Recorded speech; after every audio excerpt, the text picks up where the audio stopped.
Grendel attacks the Danes. A powerful monster living down in the darkness growled in pain, impatient as day after day the music rang loud in that hall. The harp's rejoicing call, and the poet's clear song sung of the ancient beginnings of us all, recalling the Almighty making the earth, shaping these beautiful plains marked off by oceans, then proudly setting the sun and moon to glow across the land and light it. The corners of the earth were made lovely with trees and leaves, made quick with life, with each of the nations who now move on its face, and then as now warriors sang of their pleasure. So Hrothgar's men lived happy in his hall, till the monster stirred, that demon, that fiend, Grendel, who haunted the moors, the wild marshes, and made his home in a hell, not hell, but earth. He was spawned in that slime, conceived by a pair of those monsters born of Cain, murderous creatures banished by God, punished forever for the crime of Abel's death. The Almighty drove those demons out, and their exile was bitter. Shut away from men, they split into 1,000 forms of evil, spirits and fiends, goblins, monsters, giants, a brood forever opposing the Lord's will, and again defeated.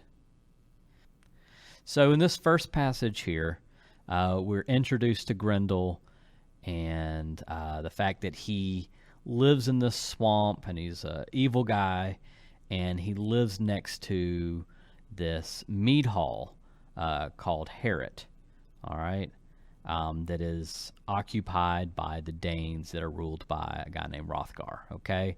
And as we've talked about, the communal hall, the mead hall, it is the heart of an Anglo-Saxon tribe, and it's kind of the same thing here. This is the heart of the Danes, all right? And it's where everybody kind of comes together and, has a good time. There's a lot of merriment and joy. And if you're a monster and you just hate stuff and you're evil, you probably are not going to enjoy living by a place that's just filled with joy. So, Grendel's having to hear these people have a good time all the time, and he's starting to get sick of it, okay? Now, another important thing to note about this passage that we just read is we've talked about how it is suspected that this version of Beowulf that we're reading was more than likely written by a monk, because these are characters that are pagan, all right? So they predate Christianity, but there are lots of Christian elements throughout. And in this passage, it explains that Grendel is so evil that he is a descendant of Cain. And the significance of Cain is that he, in the Bible, was the first person to commit a murder. He killed his own brother, Abel, all right? So that's important to note, and just kind of another example of why historians believe that a monk wrote this specific version of Beowulf. All right? Then when the darkness had dropped, Grendel went up to Harrod, wondering what the warriors would do in that hall when their drinking was done. He found them sprawled in sleep, suspecting nothing, their dreams undisturbed. The monster's thoughts were as quick as his greed or his claws. He slipped through the door, and there in the silence snatched up 30 men, smashed them unknowing in their beds, and ran out with their bodies, their blood dripping behind him, back to his lair, delighted with his night's slaughter. At daybreak, with the sun's first light, they saw how well he had worked, and in that gray morning broke their long feast with tears and laments for the dead. Hrothgar their lord sat joyless in Harrod, a mighty prince mourning the fate of his lost friends and companions, knowing by its tracks that some demon had torn his followers apart. He wept, fearing the beginning might not be the end. And that night Grendel came again, so set on murder that no crime could ever be enough, no savage assault quench his lust for evil. Then each warrior tried to escape him, searched for rest in different beds, as far from Harrod as they could find.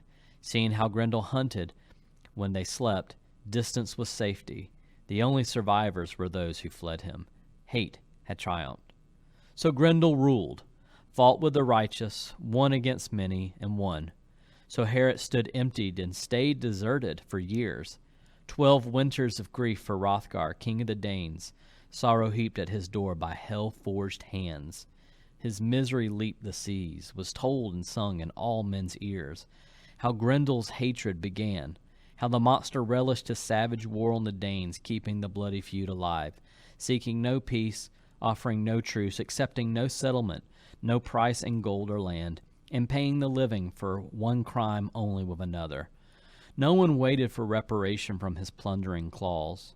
That shadow of death hunted in the darkness, stalked Hrothgar's warriors, old and young, lying in waiting, hidden in mist, invisibly following them from the edge of the marsh, always there unseen.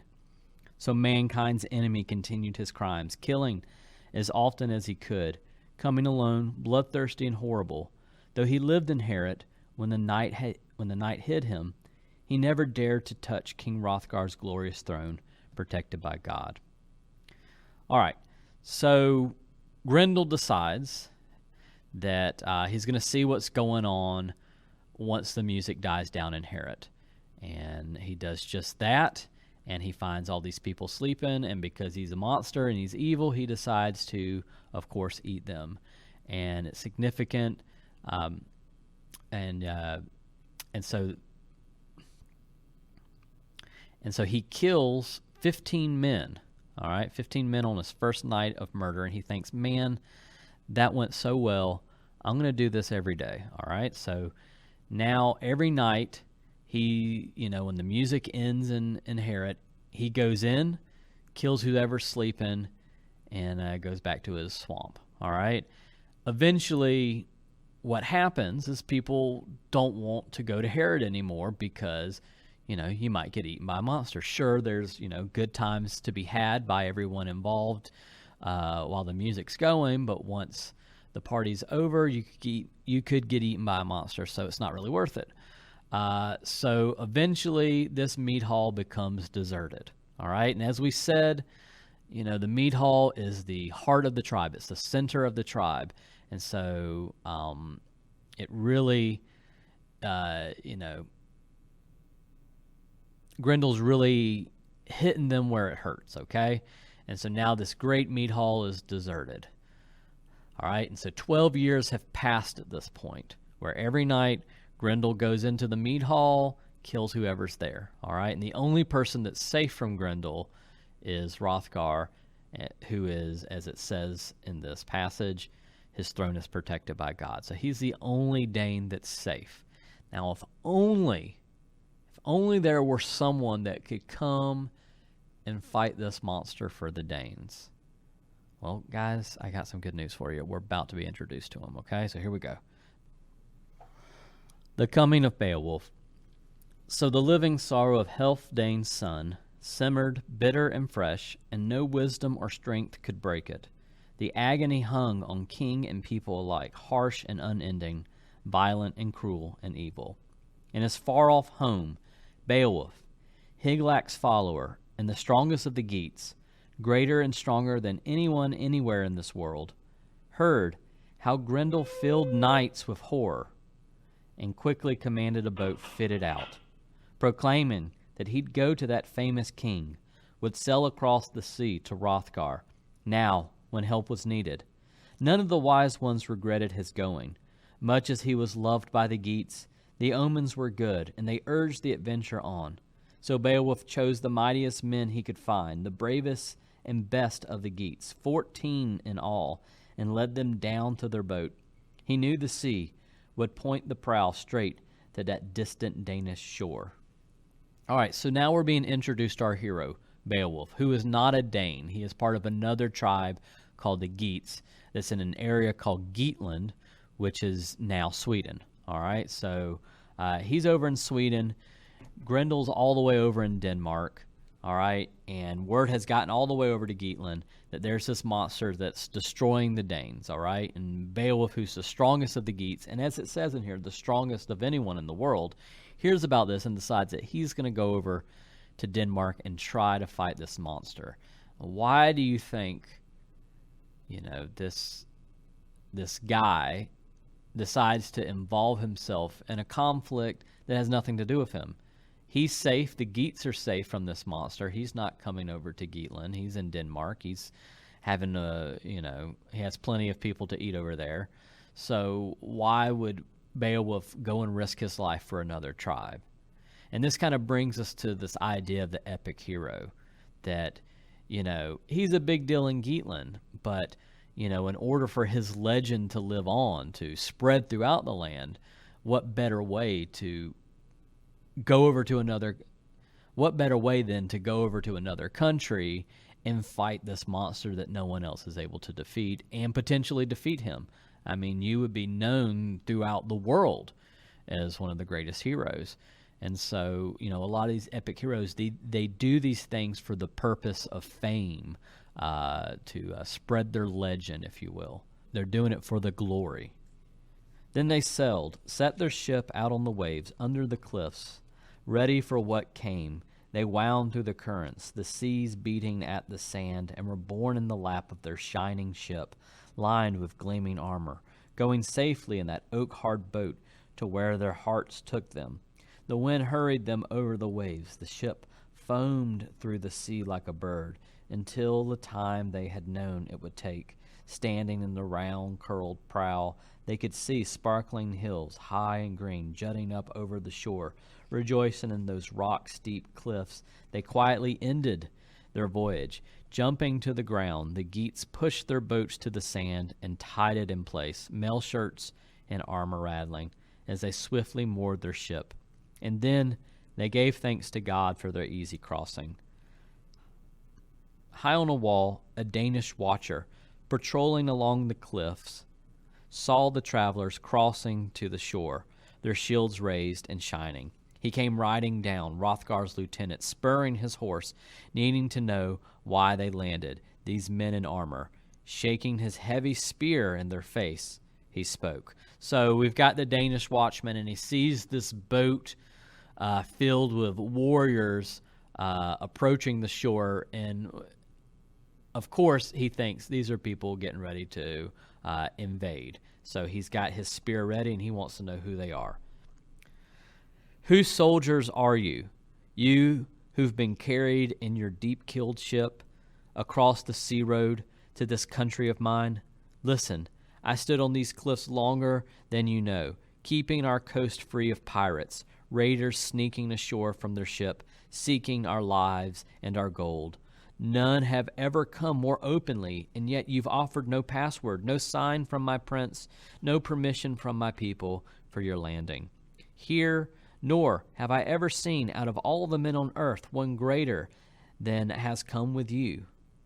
No commoner carries such weapons unless his appearance and his beauty are both lies. You, tell me your name and your father's.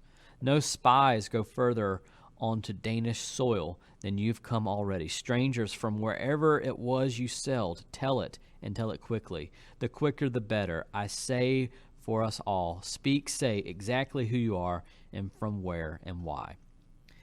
One thing I do want to note about what this Danish watchman is saying to Beowulf and his men is he has this statement. So if you look at line 137, keeping our coast free of pirates, raiders sneaking ashore from their ships. All right, that line, raiders sneaking ashore from their ships, is an example of one of our vocabulary words this week, which is a kenning. All right, and kennings, I always think of kennings as a poetic appositive. If you think about appositives when we talk about the parts of a sentence, a positive kind of renames something, they restate something, and that's kind of what a kenning does. It, raiders sneaking ashore from their ships is renaming pirates, so it's kind of a poetic appositive. Okay, you're going to see these throughout all the texts, especially when they introduce certain characters. Grendel, shepherd of evil, or Beowulf, son of Agetho. You see that all the time with a lot of these characters. Their kenning is often, the son of whatever their father's name was. And that also was meant to show that these warriors were carrying on the legacy of their family. and specifically their father. All right? And as you noticed, the watchman even asked him, tell me what your father's name was. Their leader answered him, Beowulf unlocking words from deep in his breast. We are Geats, men who follow Hygelac. My father was a famous warrior, known far and wide as a leader of men. His name was Agetho. His life lasted many winters. Wise men all over the earth surely remember him still. And we have come seeking your prince, Healfdane's son, protector of this people, only in friendship. Instruct us, watchman. Help us with your words. Our errand is a great one. Our business with the glorious king of the Danes no secret.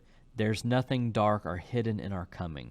You know, if we've heard the truth and been told honestly, that your country is cursed with some strange vicious creature that hunts only at night, and that no one has seen. It's said, watchman, that he has slaughtered your people, brought terror to the darkness. Perhaps Hrothgar can hunt here in my heart for some way to drive this devil out, if anything will ever end the evils afflicting your wise and famous lord. Here he can cool his burning sorrow, or else he may see his suffering go on forever, for as long as Heorot towers high on your hills. So Beowulf just reassures this guy that, no, man, I'm not here to attack your people. I'm here to kill your monster. All right? The mounted officer answered him bluntly, the brave watchman. Another kenning there, guys. A soldier should know the difference between words and deeds and keep that knowledge clear in his brain. I believe your words. I trust in your friendship. Go forward, weapons and armor and all, on into Denmark. I'll guide you myself, and my men will guard your ship. Keep it safe here on our shores. Your fresh-tarred boat, watch it well, until that curving prow carries across the sea to Geatland, a chosen warrior who bravely does battle with the creature haunting our people, who survives that horror unhurt and goes home bearing our love. Then they moved on. Their boat laid moored, tied tight to its anchor, glittering at the top of their golden helmets. Wild boar heads gleamed, shining decorations swinging as they marched, erect like guards, like sentinels, as though ready to fight. They marched, Beowulf and his men, and their guide, until they could see the gables of Heorot covered with hammered gold and glowing in the sun. That most famous of all dwellings, towering majestic, its glittering roofs visible far across the land. Their guide reined in his horse, pointing to that hall built by Hrothgar for the best and bravest of his men. The path was plain. They could see their way. Beowulf arose with his men around him, ordering a few to remain with their weapons, leading the others quickly along under Heorot's steep roof into Hrothgar's presence.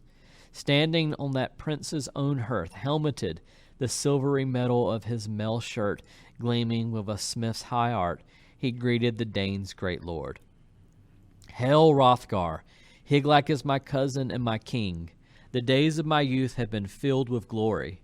Now Grendel's name has echoed in our land. Sailors have brought us stories of Heorot, the best of all mead halls, deserted and useless when the moon hangs and skies the sun had lit, light and life fleeing together. My people have said, the wisest, most knowing, and best of them, that my duty was to go to the Danes' great king. They have seen my strength for themselves, have watched me rise from the darkness of war, dripping with my enemy's blood. I drove five great giants into chains, chased all of that race from the earth. I swam in the darkness of night, hunting monsters out of the ocean, killing them one by one. Death was my errand and the fate they had earned. Now Grendel and I are called together, and I've come. Grant me then, Lord and protector of this noble place, a single request, that I have come so far, O shelterer of warriors and your people's loved friend, that this one favor you should not refuse me, that I alone, and with the help of my men, may purge all evil from this hall. I have heard, too, that the monster's scorn of men is so great that he needs no weapons and fears none, nor will I. My lord Hygelac might think less of me if I let my sword go where my feet were afraid to, if I hid behind some broad linden shield. My hands alone shall fight for me, struggle for life against the monster. God must decide who will be given to death's cold grip. Grendel's plan, I think, will be what it has been before to invade this hall and gorge his belly with our bodies, if he can. And I think if my time will have come, there will be nothing to mourn over, no corpse to prepare for its grave.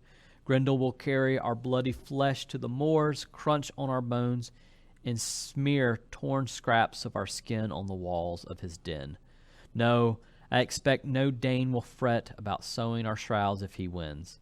And if death does take me, send the hammered mail of my armor to Higlac, return the inheritance I had from Renthal, and he from Wayland. Fate will unwind as it must. All right, so in this passage, Beowulf introduces himself to Hrothgar and essentially presents him with his resume, saying, I'm kind of a big deal in Geatland. I've fought giants and monsters in the ocean. I'm constantly dripping in my enemy's blood, and so this is why I think I would be able to kill your monster for you. All right, and he's like, I'm going to try to kill this monster for you on one condition. All right, he's like, I got one single request.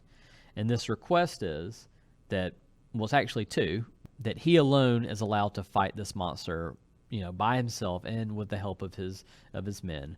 But the real request that he asks is that if he happens to die in battle against Grendel, that Hrothgar will send his armor back to Geatland. All right, so that's kind of his single request. If I happen to die fighting this monster, please send my armor back to Geatland. All right. Now, this whole speech that he gives, he tells Hrothgar that he plans on fighting this monster with his bare hands, that he's not going to use any weapons to try and defeat this monster, that he is only going to use his bare hands, which once again plays into this idea of the epic hero. It's not going to be as simple as him just stabbing this monster and killing it. He is going to battle with it, and he's going to use only his hands to defeat it. All right, the battle with Grendel. Out from the marsh, from the foot of misty hills and bogs, bearing God's hatred, Grendel came, hoping to kill anyone he could trap on this trip to High Herod. He moved quickly through the cloudy night, up from his swampland, sliding silently towards that gold-shining hall. He had visited Hrothgar's home before, knew the way, but never before nor after that night found Herod defended so firmly, his reception so harsh. He journeyed forever joyless straight to the door, then snapped it open, tore its iron fasteners with a touch, and rushed angrily over the threshold. He strode quickly across the inlaid floor, snarling and fierce. His eyes gleamed in the darkness, burned with a gruesome light. Then he stopped, seeing the hall crowded with sleeping warriors, stuffed with rows of young soldiers resting together, and his heart laughed. He relished the sight, intended to tear the life from those bodies by morning. The monster's mind was hot with the thought of food in the feasting his belly would soon know. But fate that night intended Grendel to gnaw the broken bones of his last human supper. What literary device is that? Anybody? If you said foreshadowing, man, you're a genius. All right, here we go. Human eyes were watching his evil steps, waiting to see his swift, hard claws. Grendel snatched at the first Geat he came to, ripped him apart, cut his body to bits with powerful jaws, drank the blood from his veins, and bolted him down, hands and feet. Death and Grendel's great teeth came together, snapping life shut. Then he stepped to another still body, clutched at Beowulf with his claws, grasped at a strong-hearted wakeful sleeper, and was instantly seized himself, claws bent back as Beowulf leaned up on one arm. That shepherd of evil, guardian of crime, those are Kennings, knew at once that nowhere on earth had he met a man whose hands were harder. His mind was flooded with fear, but nothing could take his talons and himself from that tight, hard grip. Grendel's one thought was to run from Beowulf, flee back to his marsh, and hide there. This was a different Herod than the hell he had emptied, but Higlac's follower remembered his final boast, and standing erect, stopped the monster's flight, fastened those claws in his fists till they cracked, clutched Grendel closer. The infamous killer fought for his freedom, wanting no flesh but retreat, desiring nothing but escape. His claws had been caught. He was trapped. That trip to Heorot was a miserable journey for the writhing monster. All right. So usually if we were together in class, I would kind of demonstrate what is going on. So you're just going to have to imagine this, all right? So Grendel comes in, he rips the door off its hinges, goes to the first Geat he sees sleeping in Heorot, kills him, and then he sees Beowulf over there. And if you need a visual for Beowulf, just imagine me, okay? Imagine me sleeping there, okay? He comes over to Beowulf and says, "Man, look at that beefcake. He looks delicious." And he grabs Beowulf, and Beowulf is pretending to sleep. And when he grabs Beowulf, Beowulf jumps up and grabs Grendel's arm, and now he's got Grendel's arm behind him, and he's pulling, okay? And now Grendel is trying to escape, but Beowulf is not letting go. He's got Grendel's arm, and he is just pulling at it, all right? And he's not letting that guy go. All right, let's see what happens. The high hall rang, its roof boards swayed, and Danes shook with terror. Down the aisles the battle swept, angry and wild. Heorot trembled, wonderfully built to withstand the blows, the struggling great bodies beating at its beautiful walls, shaped and fastened with iron, inside and out, artfully worked. The building stood firm. Its benches rattled, fell to the floor, gold-covered boards grating as Grendel and Beowulf battled across them. Hrothgar's wise men had fashioned Heorot to stand forever. Only fire, they had planned, could shatter what skill had put together, swallow in hot flames such splendor in ivory and iron and wood. Suddenly the sounds changed. The Danes started in new terror, cowering in their beds as the terrible screams of the Almighty's enemy sang in the darkness. The horrible shrieks of pain and defeat, the tears torn out of Grendel's taut throat, Hel's captive caught in the arms of him who of all the men on earth was the strongest. That mighty protector of men meant to hold the monster till its life leaped out, knowing the fiend was no use to anyone in Denmark. All of Beowulf's band had jumped from their beds, ancestral swords raised and ready, determined to protect their prince if they could.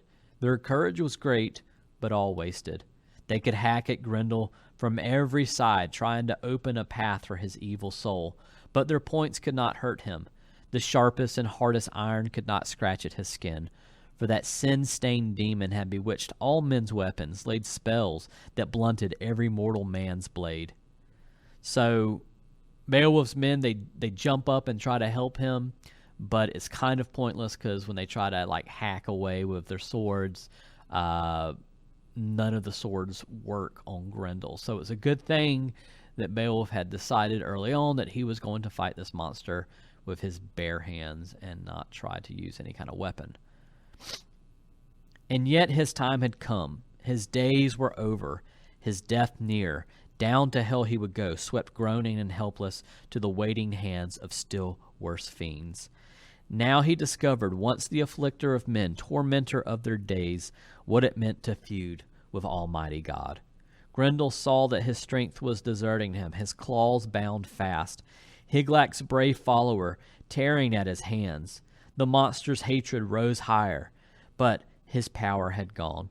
He twisted in pain, and the bleeding sinew deep in his shoulder snapped. Muscle and bone split and broke. The battle was over. Beowulf had been granted new glory. Grendel escaped, but wounded as he was, could flee to his den, his miserable hole at the bottom of the marsh, only to die, to wait for the end of all his days. And after that bloody combat, the Danes laughed with delight. He who had come to them from across the sea, bold and strong-minded, had driven affliction off, purged Heorot clean. He was happy now with the night's fierce work.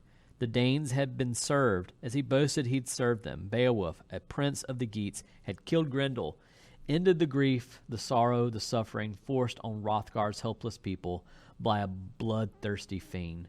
No Dane doubted the victory, for the proof hanging high from the rafters where Beowulf had hung it was the monster's arm, claw, and shoulder and all. So Beowulf essentially defeats Grendel by ripping his arm off. All right, and Grendel is able to escape, but he's just going to go and die in his swamp now and kind of bleed out. And as sort of a trophy, Beowulf decides to hang Grendel's arm from the rafters.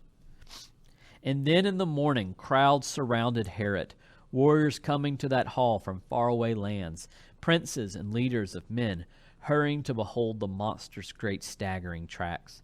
They gaped with no sense of sorrow, felt no regret for his suffering, went tracing his bloody footprints, his beaten, lonely flight to the edge of the lake, where he dragged his corpse-like way, doomed and already weary of his vanishing life. The water was bloody, steaming and boiling in horrible pounding waves. Heat sucked from his magic veins, but the swirling surf had covered his death, hidden deep in murky darkness. His miserable end is hell open to receive him. Then old and young rejoiced, turned back from their happy pilgrimage, mounted their hard-hoofed horses, high-spirited stallions, and rode them slowly towards Heorot again, retelling Beowulf's bravery as they jogged along, and over they swore that nowhere on earth or under the spreading sky or between the seas, neither south nor north, was there a warrior worthier to rule over men.